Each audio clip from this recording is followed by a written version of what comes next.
The invitation sat on my kitchen counter like a ticking bomb. "You are cordially invited to the Harrison Foundation Annual Gala," it read, with my girlfriend Emma's name printed in elegant script as one of the keynote speakers. My hands were shaking as I read the date, realizing I had exactly 2 weeks before my entire world collapsed. Because Emma thought I was Riley Carter, struggling freelance photographer barely making rent. She had no idea I was actually Riley Harrison, heir to a billion-dollar real estate empire, and the gala she'd be speaking at was hosted by my family. The family I'd told her I was estranged from. The family whose name was literally on the building where we'd have our first public appearance together. Before we dive into how spectacularly I trapped myself in this lie, drop a comment telling me what city you're watching from, and please subscribe to help the channel grow. This story is a mess of my own making. My name is Riley Harrison, I'm 27 years old, and I'm the youngest daughter of Margaret and David Harrison, who own one of the largest commercial real estate portfolios in Manhattan.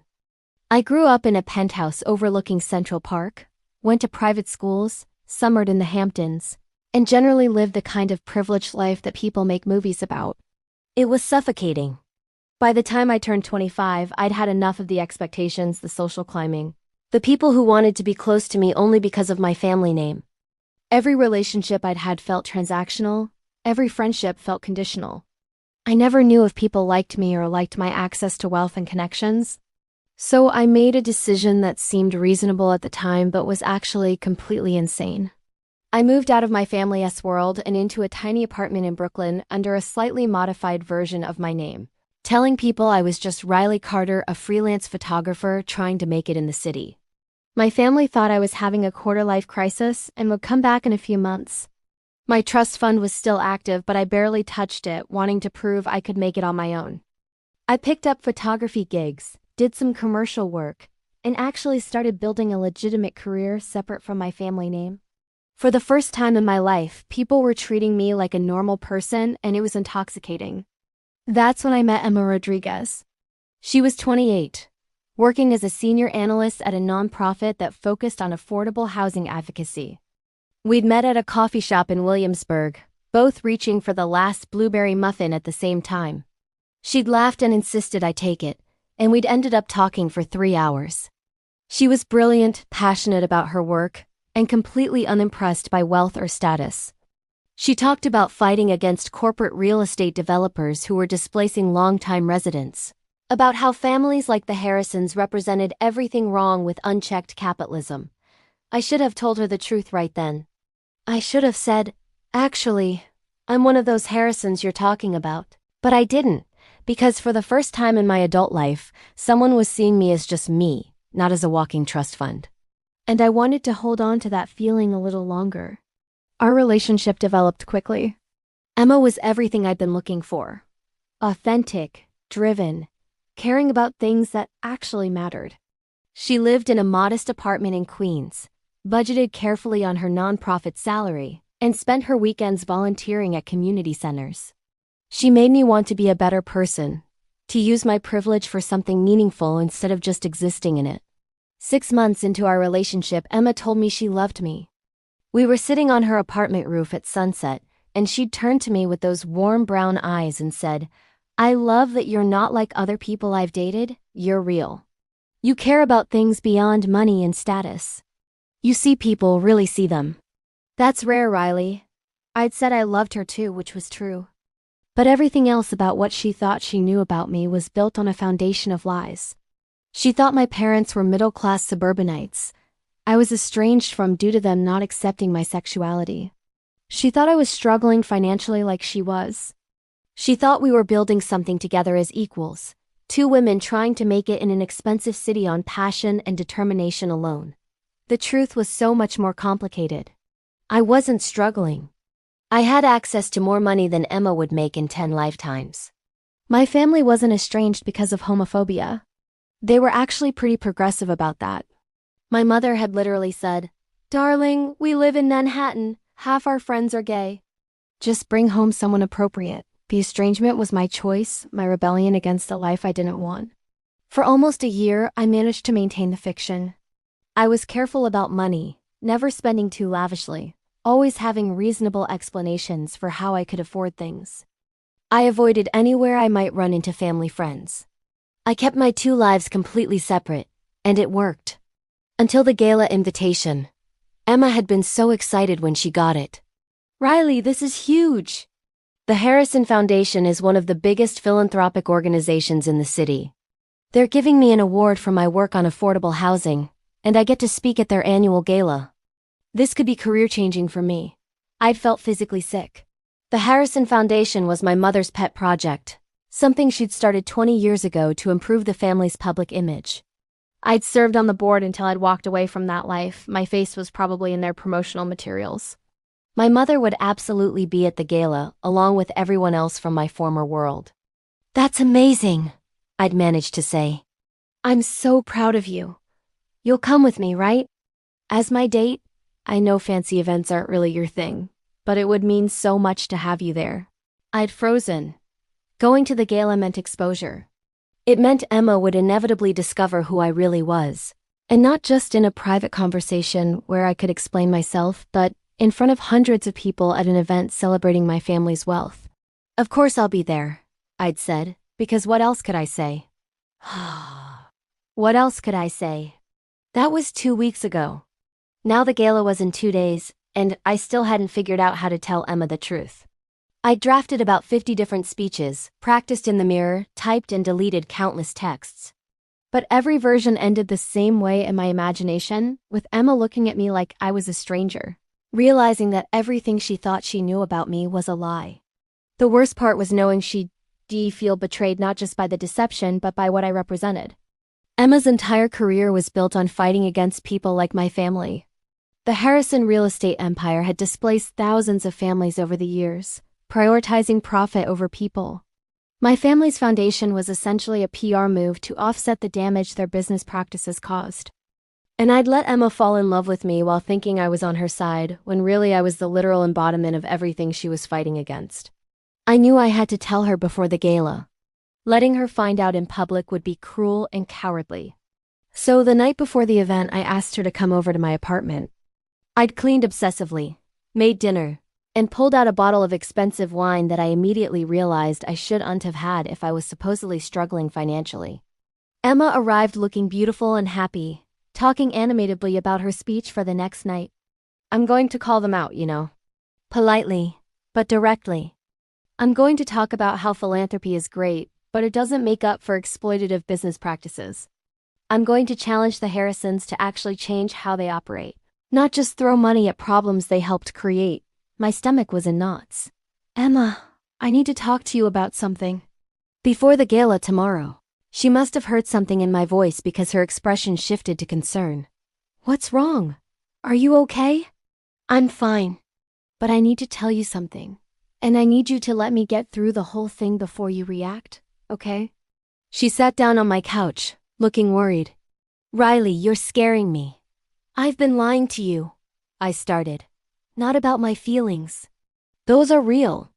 But about who I am, about my background, about basically everything you think you know about my life before we met." I told her everything. About growing up as Riley Harrison, about the wealth and privilege I'd walked away from, about why I'd created this alternate identity. I explained about the trust fund I barely touched, about my family's real estate empire, about the foundation that was hosting the event where she'd be speaking. I watched her face change as I talked, confusion giving way to disbelief and then to something harder to read. When I finished, the silence was devastating. Emma just stared at me like she was trying to recognize someone she thought she knew. Finally, she spoke. "Let me get this straight. You're Riley Harrison. As in Harrison Properties, Harrison Foundation, one of the wealthiest families in New York, Harrison?" "Yes. And this whole time, while I've been working 60-hour weeks at a nonprofit, barely making my rent, eating ramen for dinner half the time, you've had access to millions of dollars." "Yes. And you let me complain to you about people like your family. You let me talk about how the Harrisons were destroying neighborhoods, displacing families. You listened to me plan speeches about how people like them needed to be held accountable. And you never once thought to mention that you were literally one of them." "I wanted to tell you," I said desperately. "So many times. But the longer I waited, the worse it got, and I didn't know how to explain without losing you. So you were just going to let me find out tomorrow? At the gala? When I walked in and someone inevitably recognized you? When your mother came up to talk to her estranged daughter in front of everyone? No, that's why I'm telling you now. I couldn't let you be blindsided like that. Emma stood up, and I could see she was shaking. Riley, I have built my entire career on advocating for people your family has hurt. Do you understand how this looks? I'm about to accept an award from your family's foundation and give a speech calling them out. And my girlfriend, the person I thought was my partner in fighting for justice, is actually the heir to the empire I'm fighting against? I know how bad it looks. It's not about how it looks. Her voice cracked. It's about trust. It's about the fact that you let me believe we were the same, that we were struggling together, that we understood each other's lives.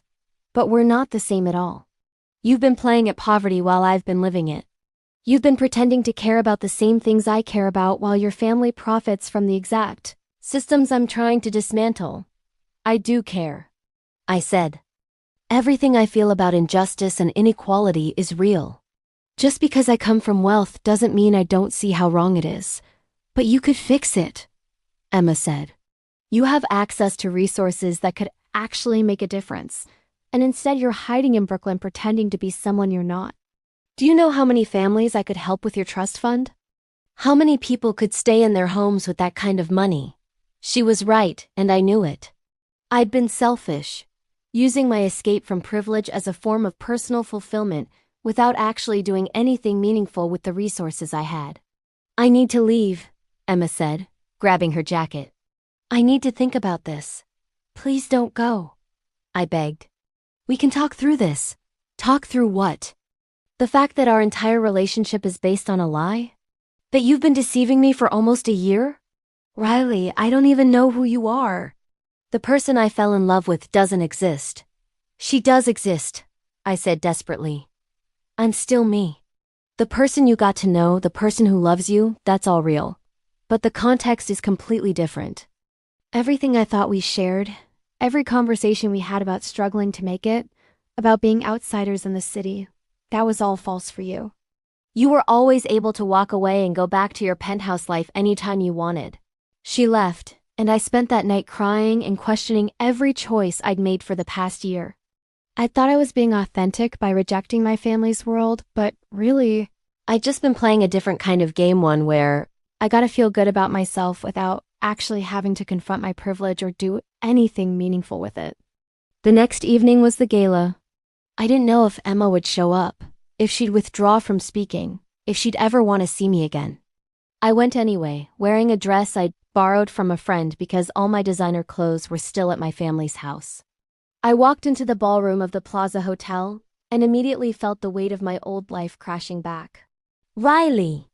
My mother appeared almost instantly, perfectly composed in a Chanel gown. You came. I wasn't sure you would. Hi, Mom. We need to talk about your little experiment in Brooklyn, she said quietly. But first, there's someone I need you to meet. She's receiving one of our awards tonight, a brilliant young woman working in affordable housing advocacy. My heart stopped as my mother led me across the ballroom to where Emma stood, looking stunning but tense in a simple black dress. Emma Rodriguez, I'd like you to meet my daughter, Riley Harrison. Emma's eyes met mine, and I saw every emotion playing across her face. Hurt, anger, resignation, and something else I couldn't quite identify. We've met, Emma said quietly. My mother's eyebrows raised. Oh, how wonderful. Riley, you didn't mention you knew our honoree. We're dating, Emma said, and I was shocked she'd acknowledged it publicly. Or we were. It's complicated. My mother, to her credit, barely blinked. I see? Well, that's certainly unexpected. Emma, your speech is in 20 minutes. Riley, you and I will talk later. After my mother walked away, Emma and I stood in awkward silence. You came, I finally said. I wasn't going to let your family's lies stop me from accepting an award I earned, she said. But we need to talk after this. I watched Emma give her speech, and it was powerful and challenging, everything I'd expected.